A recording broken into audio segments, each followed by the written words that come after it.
Ito yung 14-inch blade parang namin. Ito, pinabuild na isang kaibigan natin, si Sir Paul. Kaya siya yung first choice kung ano yung may iwan. Yun yung offer namin for sale. Pero kinuha na namin ng video to. Sa mga nagtatanong ng mga ibang sila, sabi na, ba't walang signature yung blade nyo? Lagi yan na meron. Minsan tingin nyo lang nawala. Pero meron yan.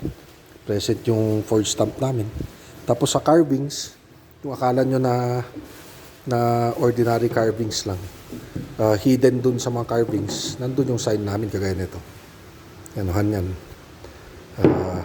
Meron pa rin dyan. Pero yun kasi yung parang ano namin, kasi yun, may guarantee nga kami na pag binarik yung blade sa amin, pinapalitan namin. Kaya may mga markings kami na to identify na amin talaga. Tsaka wala naman nakakagaya nung finishing namin sa blades. Kaya alam namin kung anong blade namin. Ito 14 inches blade to, built like a tank. 10 inches tong handle nya, 200 na parang. Benta namin ito is 5,000.